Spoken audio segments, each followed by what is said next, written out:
Hello guys, welcome to my YouTube channel. आज की इस वीडियो में हम 4 मई 2024 के करंट अफेयर्स पढ़ेंगे। तो चलिए फटाफट से करंट अफेयर्स पढ़ने के लिए वीडियो स्टार्ट करते हैं विद वेरी फर्स्ट क्वेश्चन। तो फर्स्ट क्वेश्चन है आपका, 31वां विश्व प्रेस स्वतंत्रता दिवस 2024 कब मनाया गया? तो वर्ल्ड प्रेस फ्रीडम डे जो आपका 2024 है वो 3 मई को मनाया गया है। इसकी थीम है a press for the planet. ठीक है, तो ध्यान रखेंगे प्रेस स्वतंत्रता दिवस किस दिन मनाया जाता है? 3 मई को। और इसका 31वां विश्व प्रेस सम्मेलन आयोजित हुआ है आपका सैंटियागो चिली में। ठीक है, अब नेक्स्ट क्वेश्चन है आपका, हाल ही में किसे दूसरी बार green Oscar Whitley gold award 2024 से सम्मानित किया गया? तो जो विटली गोल्ड अवार्ड है इन्हीं को ग्रीन ऑस्कर भी कहते हैं। ये इंग्लैंड देता है और इस बार ये मिला है आपका पूर्णिमा देवी वर्मन को। इन्हें सेकंड बार मिला है। ये फर्स्ट टाइम इन्हें 2017 में मिला था और ये असम की हैं। अब इन्हें क्यों मिला है? असम में एक पक्षी है हरगिल्ला पक्षी, इसके संरक्षण के लिए मिला है क्योंकि ये पक्षी अब विलुप्त प्राय की श्रेणी में आने लगा है। तो इसके संरक्षण के लिए पूर्णिमा देवी वर्मन को ग्रीन ऑस्कर या विटली गोल्ड अवार्ड 2024 मिला है। ठीक है, ध्यान रखेंगे आप, ये यूपीएससी में भी पूछा जाता है क्वेश्चन, विटली गोल्ड अवार्ड 2024 किसे मिला है? तो ये मिला है आपका पूर्णिमा देवी वर्मन को। ठीक है, अब नेक्स्ट क्वेश्चन है,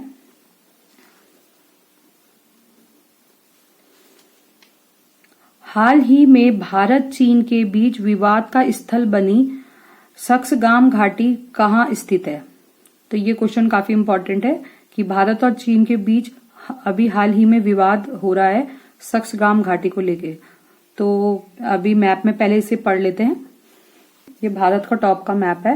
इसमें यहाँ पे अक्साई चीन है जो चीन के पास है एरिया, और चीन और भारत के बीच जो बाउंड्री है उसको कहते हैं LAC, line of actual control. और इधर है आपका POK, पाकिस्तान ऑक्यूपाइड कश्मीर, और भारत, इन दोनों के बीच में LOC है, लाइन ऑफ कंट्रोल। ठीक है, और यहाँ पे बीच में एक सियाचिन ग्लेशियर है जो हाईएस्ट युद्ध स्थल है। ठीक है, अब यहाँ पे जो सक्सगाम घाटी है वो POK में है और पाकिस्तान ने इसे 1963 में चीन को दे दिया था। तो हाल ही में चीन यहाँ पे सड़क बना रहा है जिसका भारत विरोध कर रहा है।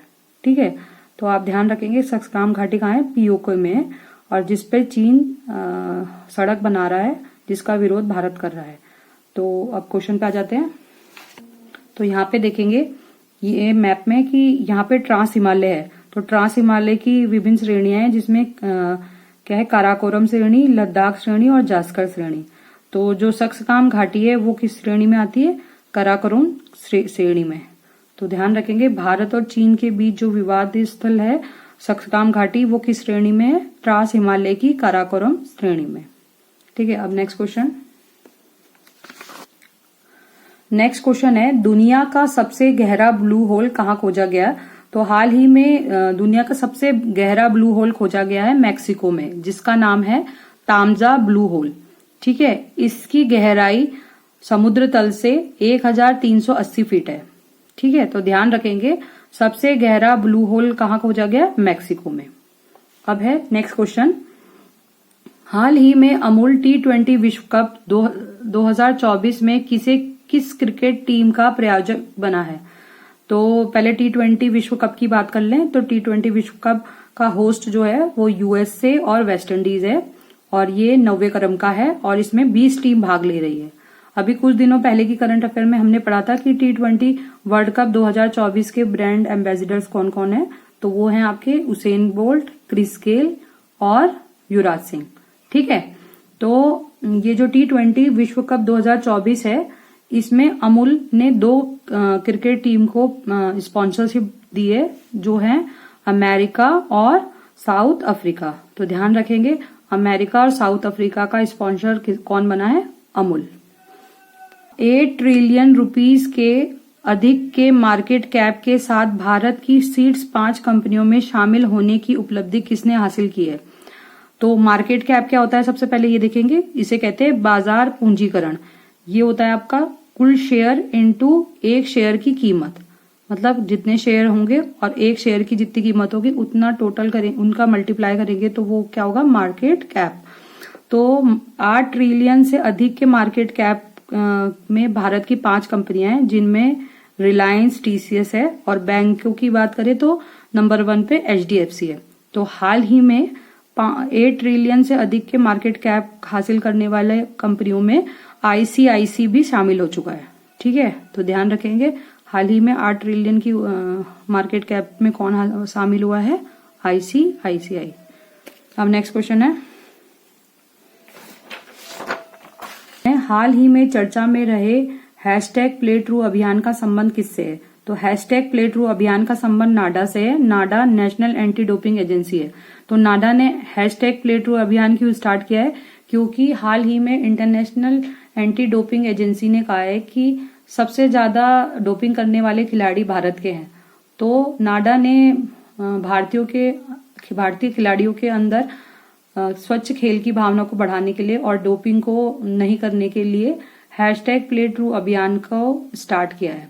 ठीक है, तो ध्यान रखेंगे, हैशटैग प्ले ट्रू अभियान किससे संबंधित है? नाडा से। अब नेक्स्ट क्वेश्चन है, एनपीसीआई ने यूपीआई के समान भुगतान प्रणाली विकसित करने के लिए पहली बार अंतर्राष्ट्रीय स्तर पर किसके साथ समझौता किया है? तो ये यूपीआई का पहला इंटरनेशनल एग्रीमेंट है। जो एनपीसीआई है, national payment corporation of India, इसका एग्रीमेंट नामीबिया के साथ हुआ है, क्योंकि नामीबिया ने कहा है कि हमें भी यूपीआई के समान भुगतान प्रणाली विकसित करके दो। ठीक है, तो एनपीसीआई ने नामीबिया के साथ एग्रीमेंट किया है। ठीक है, कुछ देश हैं जो पहले से ही यूपीआई को अप्रूव कर चुके हैं, जैसे फ्रांस, मॉरिशस और आपका श्रीलंका, सिंगापुर। ये देश ऐसे हैं जो यूपीआई को डायरेक्टली अप्रूवमेंट दे चुके हैं। पर नामीबिया ने क्या किया है कि हमें इसकी तरह की एक भुगतान प्रणाली विकसित करके दीजिए। ठीक है, तो ध्यान रखेंगे कौन सा देश है एनपीसीआई के साथ जिसने एग्रीमेंट किया है, नामीबिया। नेक्स्ट है हाल ही में पहली बार दिल्ली दुबई रूट पर एयरबस A350-900 के साथ अंतर्राष्ट्रीय यात्रा की शुरुआत किसने की है? तो ये शुरुआत की है एयर इंडिया ने। एयर इंडिया ने दिल्ली दुबई रूट पर एयरबस की अंतर्राष्ट्रीय यात्रा की शुरुआत की है। ठीक है, अब नेक्स्ट क्वेश्चन है, जो इस वीडियो का लास्ट क्वेश्चन है, हाल ही में वर्ष 2024 में परिपक्व होने वाले फ्लोटिंग रेट बॉन्ड किसने लॉन्च किया है? तो फ्लोटिंग रेट बॉन्ड आपका आरबीआई ने लॉन्च किया है, क्योंकि इसमें जो ब्याज दरें होंगी वो फ्लोट करेंगी जैसे जैसे मार्केट में ब्याज की दरें होंगी।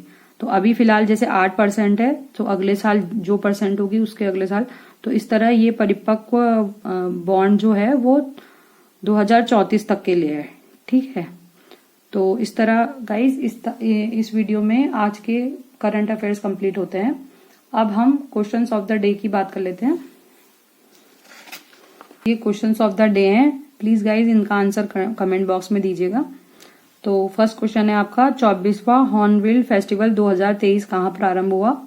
सेकंड क्वेश्चन है, किस फिल्म को 96th ऑस्कर पुरस्कार से सम्मानित किया गया? और थर्ड क्वेश्चन है, फीफा अंडर 17 विश्व कप 2023 की विजेता टीम कौन है? ठीक है, तो इसका आंसर आप देंगे। और अब लास्ट वीडियो में पूछे गए क्वेश्चंस का आंसर डिस्कस कर लेते हैं। तो लास्ट वीडियो में मैंने पूछा था, हाल ही में भारतीय सेना ने जम्मू एंड कश्मीर में आतंकियों को खदेड़ने के लिए कौन सा अभियान प्रारंभ किया है? तो उस अभियान का नाम है ऑपरेशन सर्वशक्ति। सेकंड है, गुट निरपेक्ष आंदोलन NAM की 19वीं शिखर सम्मेलन बैठक कहाँ आयोजित हुई है? तो ये हुई है कंपाला, युगांडा की राजधानी कंपाला में NAM गुट निरपेक्ष आंदोलन की 19वीं शिखर सम्मेलन का आयोजन हुआ है। ठीक है, और थर्ड क्वेश्चन है, दुबई में आई बाढ़ का क्या कारण है? तो दुबई में आई बाढ़ का कारण सिल्वर आयोडाइड है, AgI, जिसके कारण दुबई में बाढ़ आई है। ठीक है गाइज, तो आज की वीडियो यहीं पे एंड करते हैं। अगर वीडियो अच्छी लगी हो तो please like, share, comment and subscribe. Thank you for watching. Bye bye.